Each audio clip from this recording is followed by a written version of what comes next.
So, eto na nga mga Habibis. Nandito na yung aming sobrang special na bisita. Nandito na siya, nakaupo na siya sa aming dining table.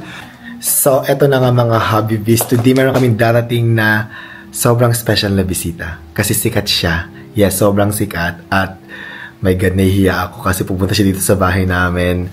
And kailangan ko mag-prepare ng kahit papaano. So, naisip ko na lang na mag-prepare ng mga, siguro yung mga specialty na ginagawa ko para naman, kahit papaano maganda yung maihanda ko sa kanya at sana magustuhan niya. Kaya ang naisip ko na ihanda ay syempre yung aming special na embutido na recipe ng nanay ko at saka yung Doña Aurora. And then may magdadala ng gulay si Doc Chinky. Tapos gagawa din ako ng paksiw na pata. So sana magustuhan ng bisita namin kasi sobrang nahihiya ako. Pinaprepare ko na rin kay Atos yung mga ingredients na gagamitin ko. Good morning Ate Rose, Lindy. Lindy, wala kang pasok? Wala po, sir. Ay, wala ka pasok ngayon? Ano po ngayon? Holiday po. Ay, holiday? Linggo? 30? Ay, nga no, November 30 pala, walang pasok. Ato, sa din ang ating ang mga ingredients ko. Opo, sir. Nasa paksiw na pata, ano pa to, para sa aking Doña Aurora. Ay, yung mga egg pala, pinalaga ko na sa Ate Rose. Ayun po, sir. Ay, ito. Nagpalaga ako kay Ate Rose ng mga itlog para sa aking Doña Aurora. So, gagawa tayo ngayon ng Doña Aurora. Meron ako dito carrots, bell pepper, tsaka onion. And then yung egg natin at tsaka pork giniling. Itong egg natin medyo nasira yung iba. Pero okay na yan. So, i-mix na natin itong ating pork. Haluin at timplahan na natin. Yan. At ito na yung ating pork giniling. Lulutuin na natin siya.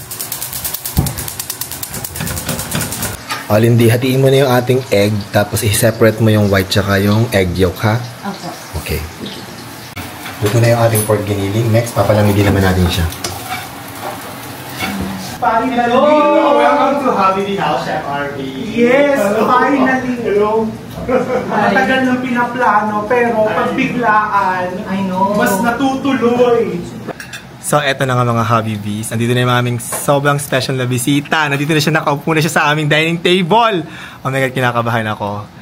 Ang aming special guest, si Chef RV!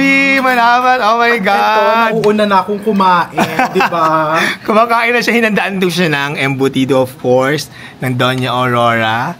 Tsaka ng paksiw na pata na sana hindi nag-fail, di ba? At yung embutido natin, may version ng fried. Kasama natin si...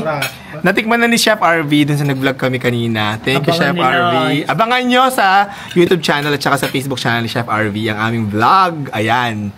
At si Doc Jinky kasama namin. There is here. And syempre si Happy David. Thank you, Chef RV, for visiting us. So, nakaalis na si Chef RV. Thank you, Doc Jinky. Yan ang aming common friend ni Chef RV para sa pagbisita nyo dito sa amin. At syempre, hindi pwedeng hindi pumunta dito si Chef RV na hindi siya nagdala ng kanyang bibingka. Ang pinakang favorite namin na bibingka ni Chef RV. Grabe guys. Sobrang sarap nito. Ayan. Yan.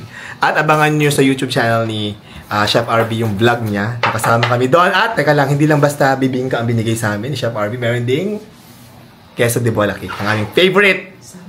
At ang sampler. Tapos yung mga gourmet. No? Grabe, ang daming binigay ni Chef RV. Thank you, Chef RV. Thank you so much sa pagbisita sa Habibi House.